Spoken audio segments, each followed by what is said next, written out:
I'm Alan Wurtzel from NBC Universal. I am thrilled to announce that this is the last session before you get to start drinking at 5:30. So, and we're going to keep to that, okay? Yay, I know. All right, I don't know about you guys, but every day at work, somebody says to me, Alan, when are you going to be able to really measure cross-platform, already? And because I'm a media professional, I look at them straight in the eye and say, beats the hell out of me. So we figured, wouldn't it be a good idea to bring somebody who does that sort of stuff, or is supposed to, and that's Nielsen. And we're fortunate today to have Steve Hasker, who will be coming out in a moment, representing Nielsen. He's the president of Global Media Products and Advertising Solutions. So in his title, obviously, is the answer to all of our questions, and we're looking forward to have him join us. Steve, I don't know what you did to screw up your career and be tapped for this assignment, but we're delighted to have you. Thanks very much.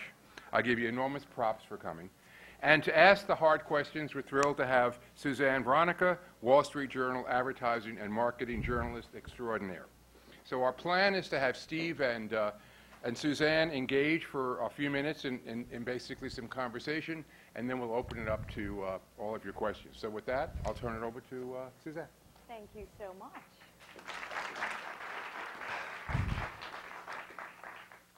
I feel like there should be at least beer on the table for this kind of discussion, but that's just me. Thanks so much for having us, and thank you for showing up. Thanks, Suzanne. Good to be here. Cross-platform. That's enough to give anybody a headache. I wanted to just start off really general. The one thing that I think has really been interesting about this sort of journey that you guys and this business has been on is, everybody that I talk to, whether it be an advertiser, a buyer, a CMO, a media director, they're all like, faster, faster, faster. So I would love to just start off by getting you to sort of address where we're going with this. What's the time frame? Specifically, let's start off on the media side, because I feel like there's been a lot of attention paid to, okay, we've now got OCR, XCR for the advertisers, but I haven't heard a lot of noise or any sort of full explanation of what the media guys are getting in terms of the content providers and what they really need, because I feel like they're a big bill payer, and I'm surprised I'm not hearing more.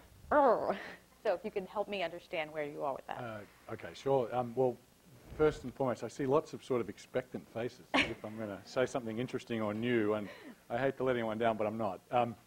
A couple of things. Firstly, in terms of our vision, I think it's shared by many of the measurement companies, and that it's about being able to measure any program or any ad, no matter where it goes, and to be able to provide not only a measure of the reach, but also a measure of the resonance. So in other words, the effectiveness. Did it change purchase intent, brand recall, those kinds of things? And then last but not least, the reaction. So did a consumer then go and do something different? And we've done lots of work in all three of those areas. We've done work with CBS. We've done work with many in all the way to the end around reaction with many others in the room. And so that's the journey we're on. And I think most recently we've added the social component, which is the extent to which a program or an ad drives activity on social media, whether that be on Facebook or on Twitter or any other platform. So ultimately, where does this end up? I think I don't know whether it's one number. I very much doubt it is. But it is a set of metrics that drive better decisions around programming and advertising across all platforms, which I think today is broadly defined 5 of them, so TV, PC, connected devices like Xboxes, tablets and smartphones. And then tomorrow there's going to be 3 others, which I don't know about. Maybe some of you do. And as I said, it's not just reach, it is effectiveness, and it's not just the paid component, it's the earned component. That's a very, very complicated picture. At Nielsen, we obviously started in the TV ratings business. We have extended that into campaign ratings, so that was OCR, it was XCR, for those of you who know those acronyms. And the next step is to extend those into the app world on tablets and smartphones. And I'm eventually getting to your question, which is what do the media companies get? And what are the media? And this has been I think an expected ask from our media clients, and that is give us the analogous program rating. And we're working on that at the moment. We'll make a series of announcements over the next couple of months about the timing of that, the definition of that, and when the test data will be available. So I'm assuming there's a beta now going on at least? Yeah, we're hard at work on that at the moment. Okay. Major networks, cable, who, any hints? No, I mean... Just raise your hand if you know. We could figure it out. Yeah, there are those, yeah. They're in the I'll audience, leave it at okay. Just, I want to come back just because I always care from the journal growing up there, you follow the money. So I want to sort of deep a little bit into OCR and XCR.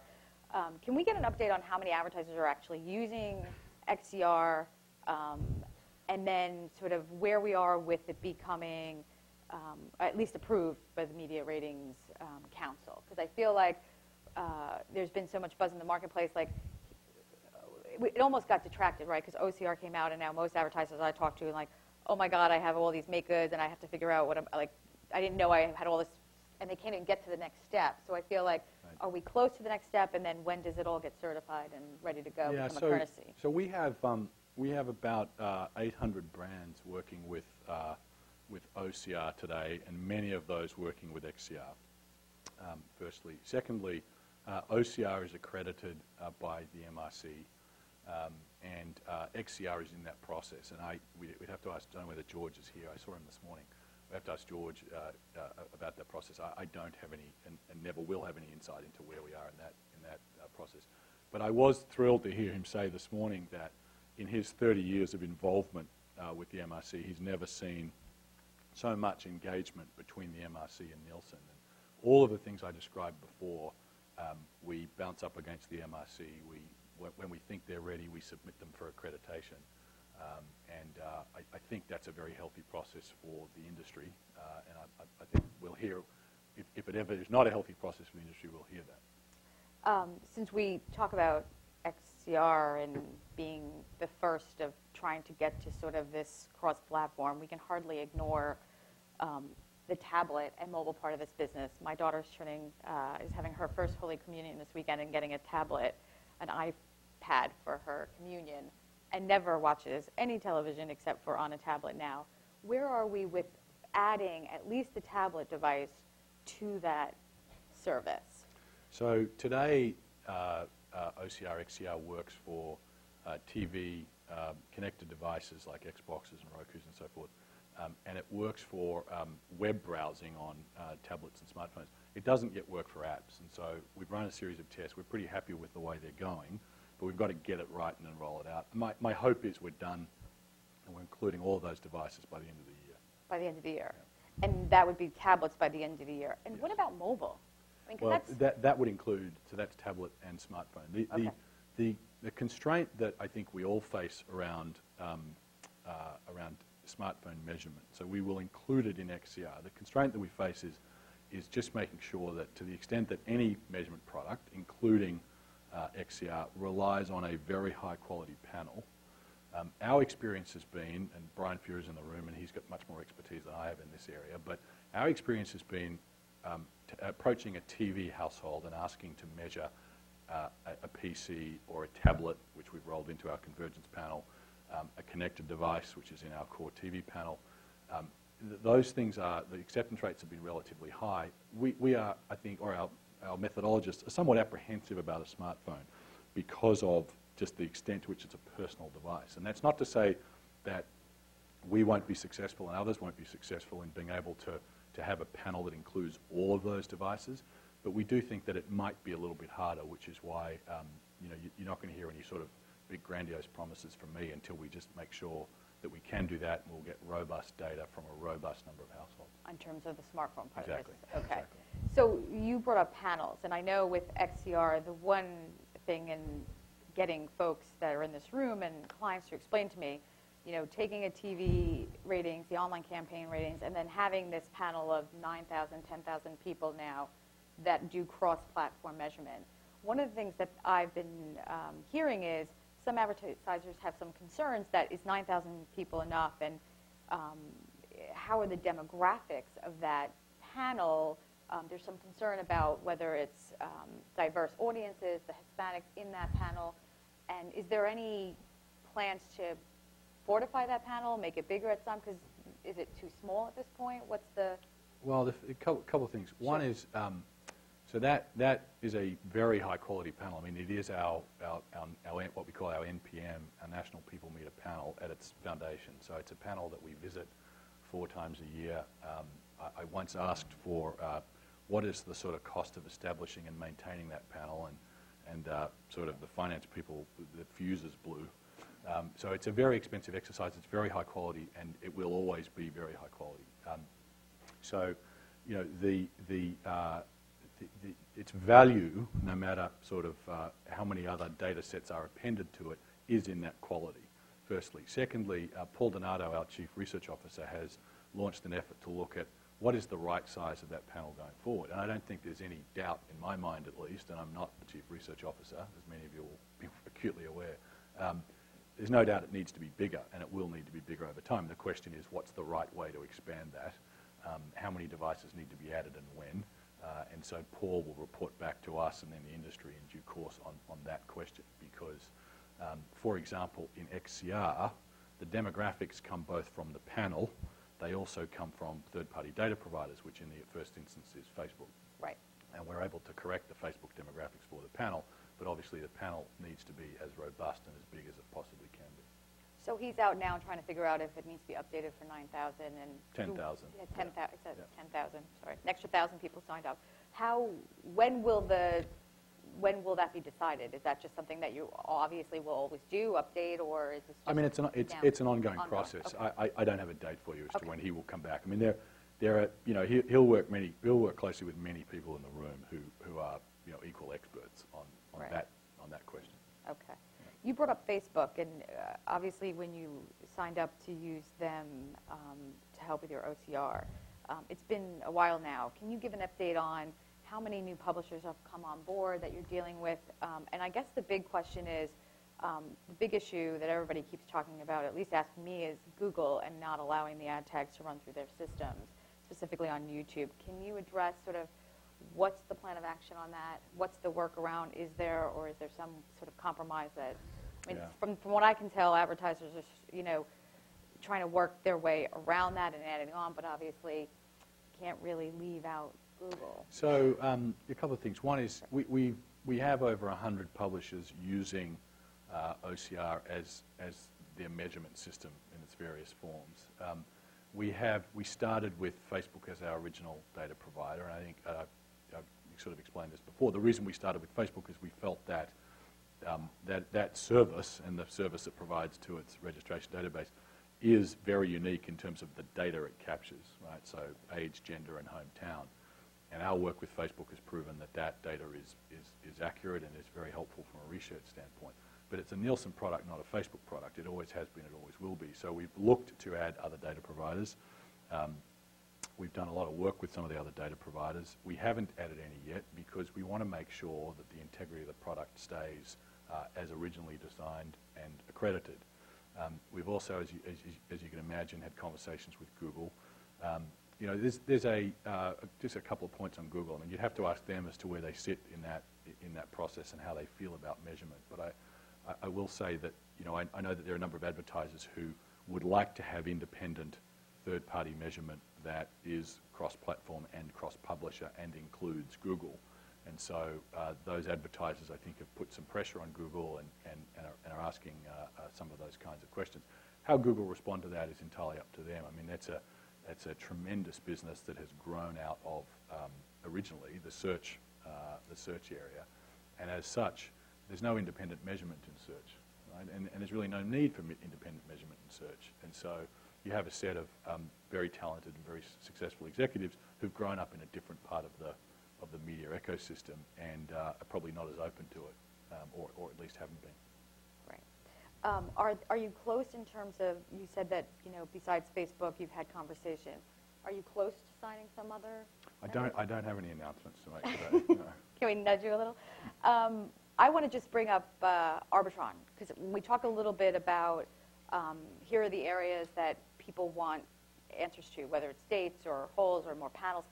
When you announced the Arbitron deal, I have to say, the first round of calls I made, there was sort of silence on the phone, like, why Arbitron, why not ComScore? Can you give us any sort of, and obviously you've talked a little bit about this, and I know you're probably in a quiet period, but how will it help? Will it help fill some of these voids or bolster stuff that people want bolstered in any way? So the Arbitron shareholders approved the deal with Nielsen this week.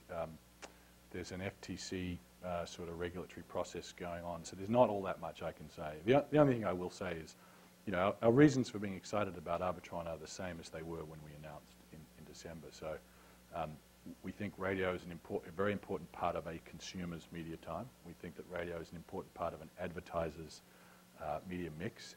And you know, we think that the combination of the two companies will be very powerful.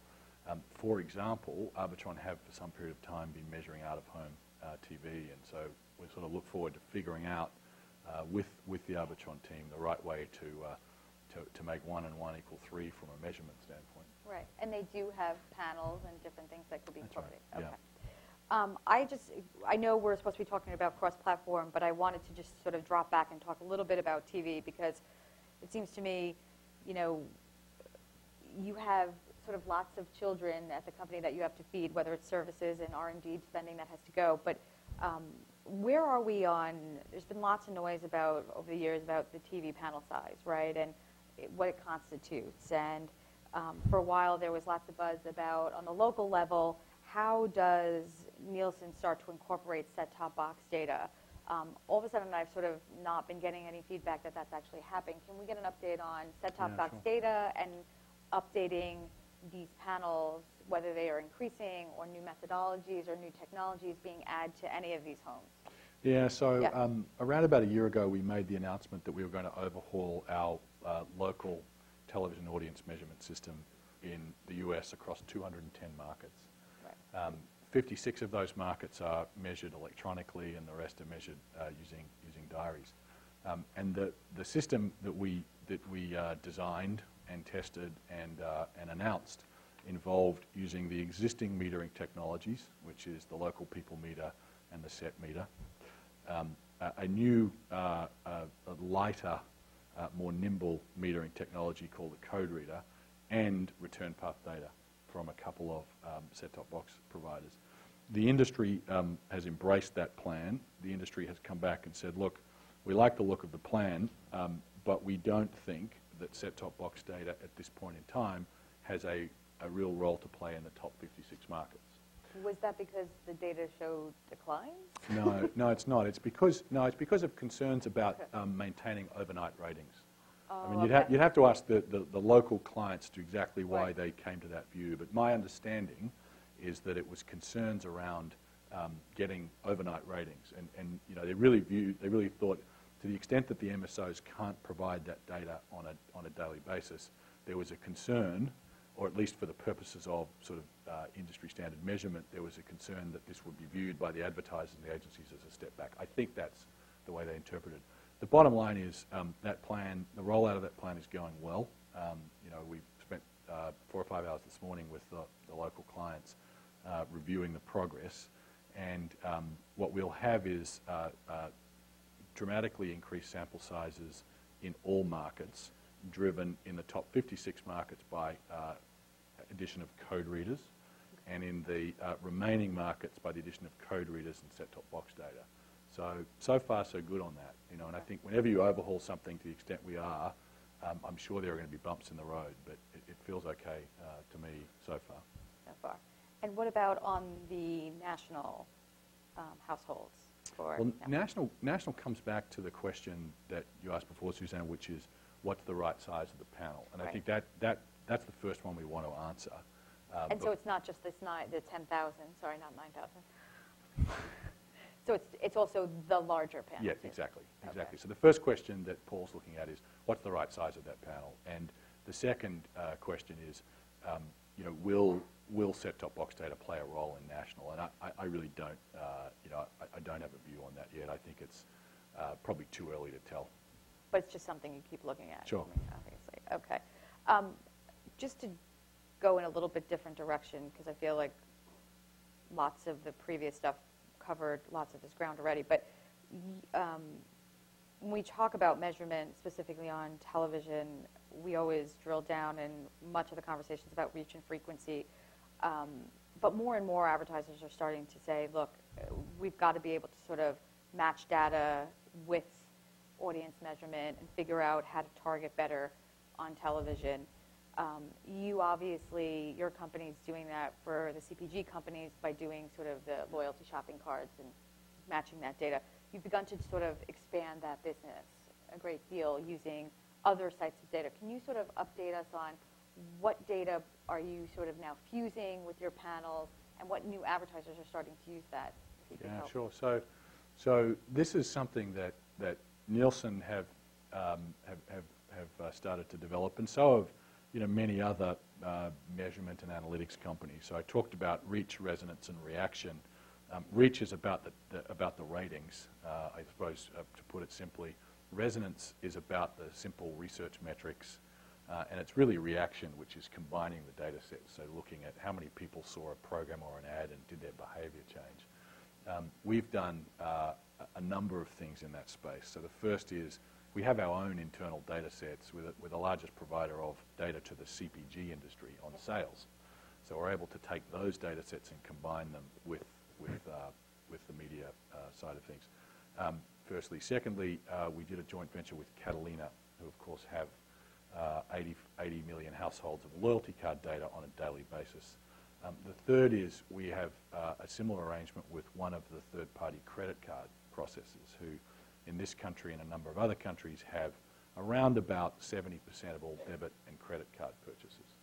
So we're able to put that together. Now, there are some constraints to that, and they're related to the way the data is captured. So with CPG, you can go all the way down to the individual SKUs. And that was a lot of the basis of the work that we did with David and CBS. With credit card data, you may know that somebody went to Best Buy, and you might know the specific SKUs, right, because it's been captured, but you may just know they went and spent $500 at Best Buy. But you won't know who he is.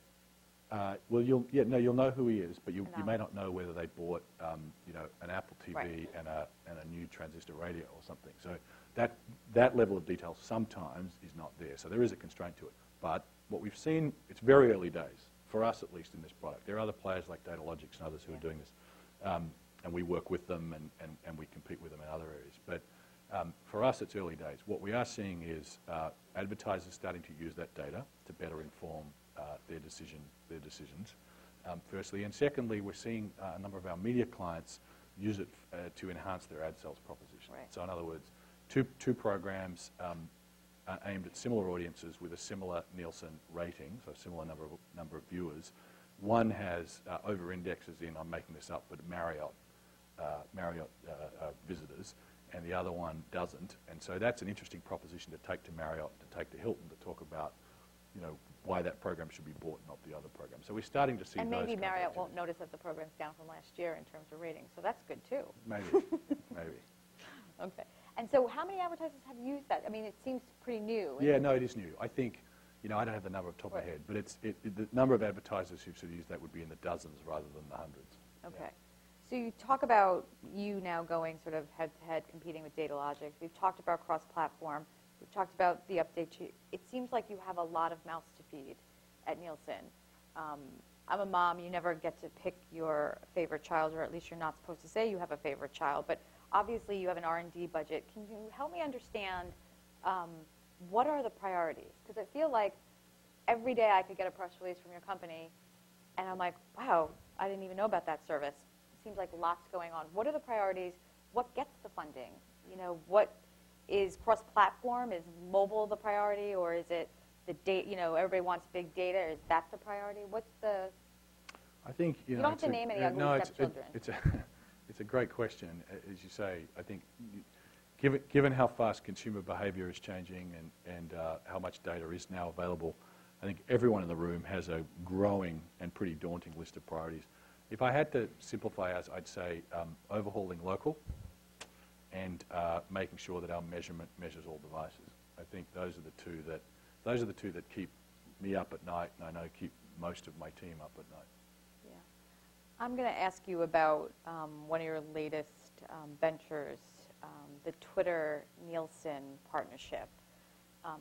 Even though I feel like there's more sort of hype around that than there ought to be, but probably much to the media is doing as well. But can you tell me where, I would love to know where that's going to go. Obviously, no one's been able to prove that it's driving ratings, right? And I don't think that's even what it should prove at this point. But give us a flavor of where you envision that partnership going and what's sort of the end goal.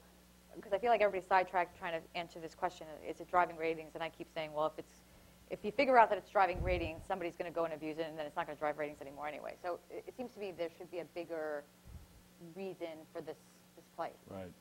Well, look, like a lot of businesses, we've looked hard at social and trying to figure out, what is the impact of social media on marketing, on programming, on consumer behavior, and how those things work. And last year we noticed, amongst many other things, we noticed a pretty sharp increase in the amount of activity on Twitter, commentary about TV programs and ads within TV programs. So of all the different things that are going on in social media, that was something that caught our eye.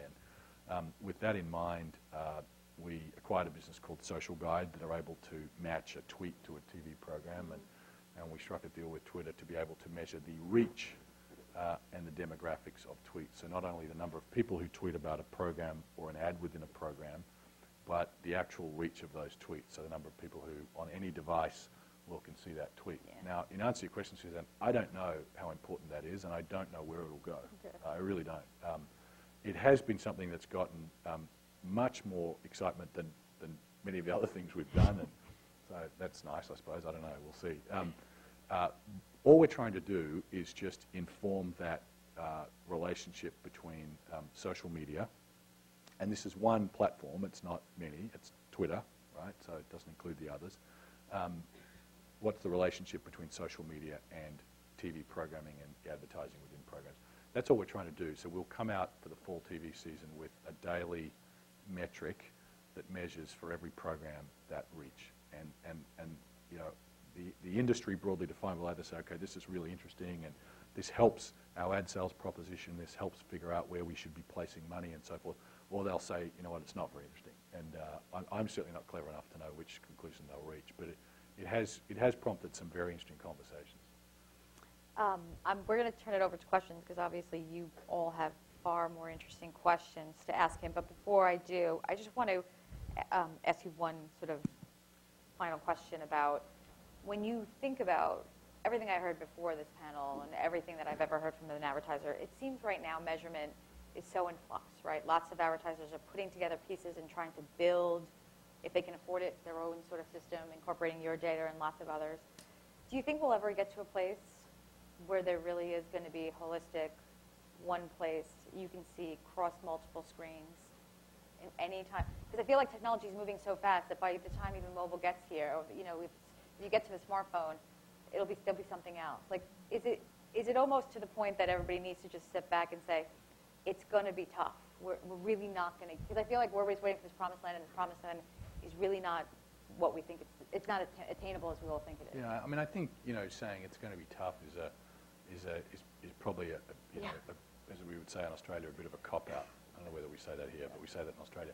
So it's sort of an easy excuse. I think what might happen is that there does, in my view, there does need to be one set of metrics for video, for audio, and for text, right? So an advertiser can think in a way that's screen agnostic for reach, right? So just that basic, how many people saw my program or my ad, no matter where it ran. I do think there's real value to the industry in having one set of metrics that does that. Now, whether that's provided by one player or multiple players, that's another debate. But I think there's value in having that standard because it gives the advertiser confidence. It lets the agency scale up and rally around and make a set of decisions on a fast, quick turn basis at scale. When it comes to effectiveness or resonance and then reaction, I think we're going to have lots of measures. I really do. I think different advertisers have different needs. Different media properties will be selling their wares very differently. They have different audiences and propositions. So that world will remain fragmented, in my view. I think we're going to have to sort of tolerate that. I do think there's a role to play probably stating the obvious, from SIM and the ARF and the Media Ratings Council and the IAB and so on and so forth, in sort of defining that space, at least in terms of what are the standards and what are the definitions and what's the terminology, and because at the moment it is very messy all the way across. But I think a little bit more order in that would be helpful, and I know that is an area that Sim and Jane and others are focused on. Right.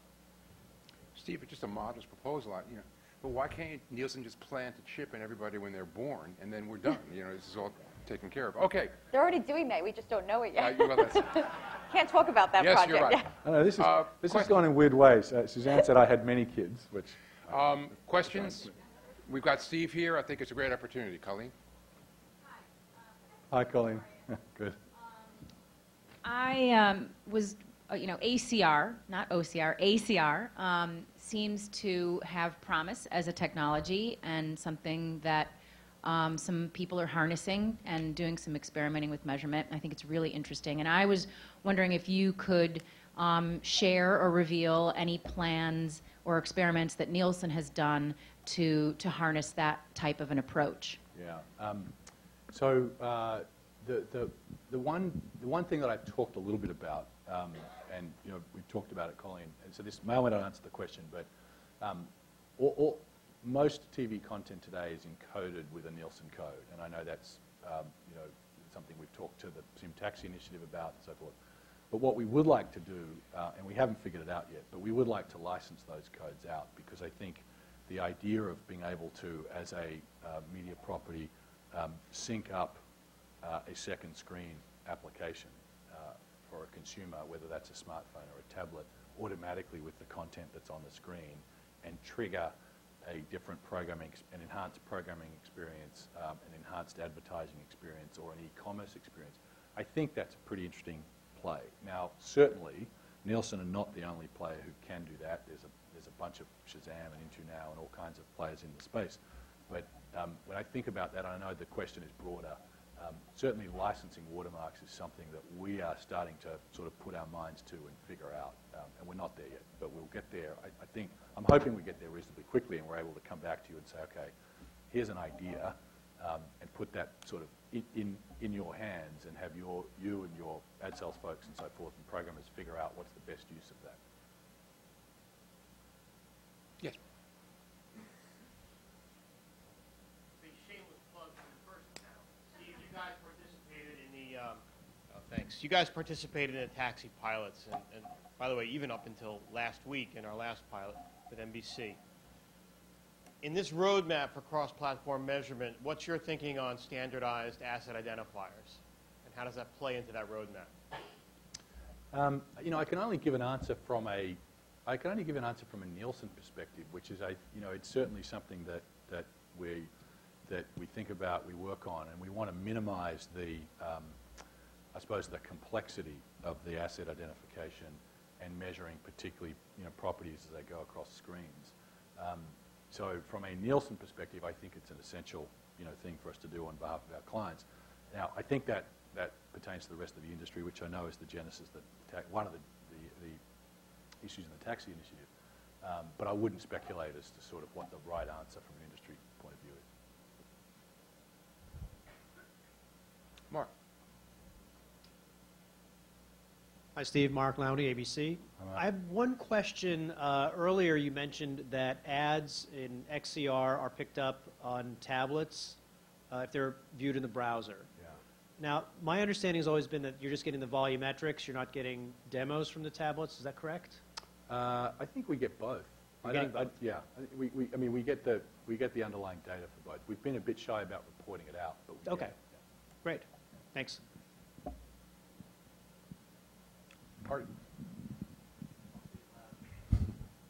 So my question is this. I know you had this conversation alluded to the fact that Nielsen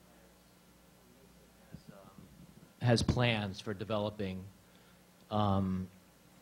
playing a bigger role in terms of actual cross-platform content measurement, right? I spoke earlier today and certainly made the point that it seems like ad measurement is moving quickly, but content measurement is lagging. We need that on the media side, and I've heard from dozens and dozens of people on the planning side, we need that as a planning tool as well, right? And ideally, particularly from a video perspective, it would be ideal coming from you. And you know, we know you got plans. But I just want to make the point that I think the quandary that we have in this business right now with respect to video measurement, and I'm talking about content like mine and Alan's and Colleen's and everybody else, it's where that content is going to fall with respect to television ratings versus everything else, right?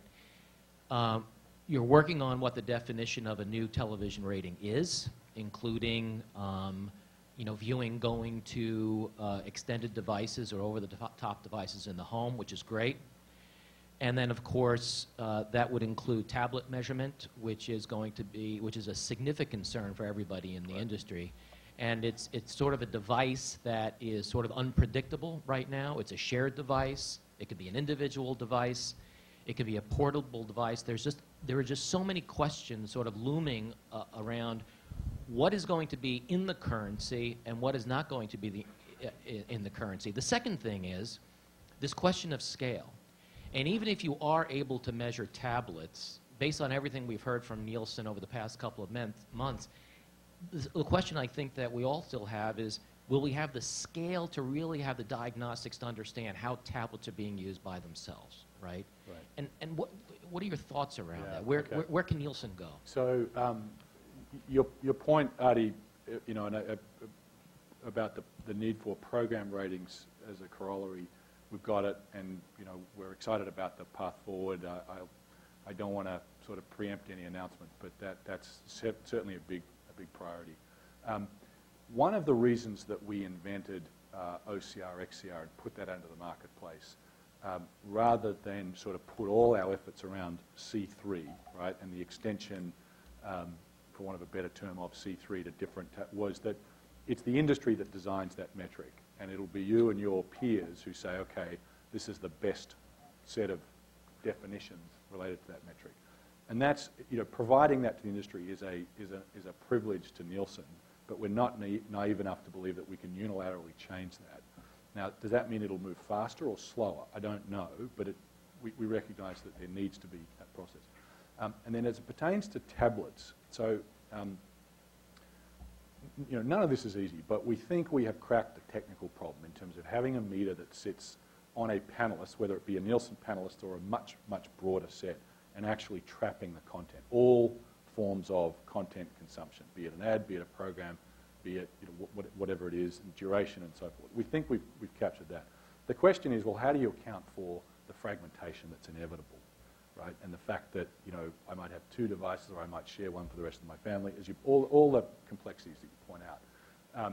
Because we're now hitting 30+% average national penetration of tablets, which is, you know, tremendous growth. And the growth we've seen since the holiday period has been spectacular, right? And a little terrifying.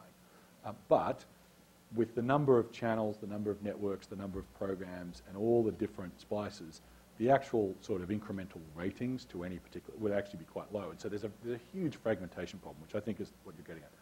So the two things we're considering is one is what Brian Fuhrer calls a panel plus approach, which is a very, very significantly larger panel that would then need to be sort of matched to our core national panel and our local panels. And we can do that because they're software meters, right? And that's something that we've worked with a number of people in the room on. The other that we would consider, and we are actively sort of evaluating, is whether we use some of the OCR machinery to be able to provide that scale in terms of getting accurate demographics and being able to bounce them off the panel and measure that out.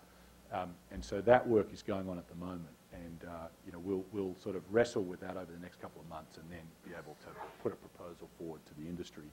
But long way of saying we recognize the complexity, and you know, it's one of those things, Artie, where we want to move as fast, if not faster, than everyone here does, but we also don't want to get it wrong and be in a situation where we've put something out in the marketplace that doesn't work or doesn't trap the major use cases. So that's the sort of tightrope we're walking.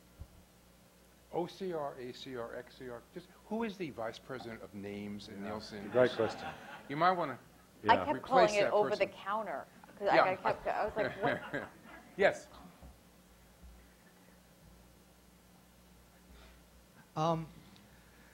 Will Facebook Home accelerate the measurement of tablets and mobile, given the fact that it's playing in the background and it's capturing some data? I can't comment on sort of Facebook's, what Facebook will or won't do. Anybody? Last chance? Okay, well, listen, I want to just thank Suzanne and Steve for a great session. We really appreciate it. And just take a minute on behalf of SIM to thank all of you for attending today. I think it was a great afternoon. Honestly, I thought they were great sessions. Just a reminder that many of the presentations, as well as the recording, will be available for a download on the SIM website. It's www.sim/us.org. Just memorize it within the next day or so. Jane will be happy to tell you more about it. Flip to the next slide. It'll show that. And so now, please join us for the all-important cocktail hour. Thank you all very much. Thanks, Suzanne. I wasn't too hard.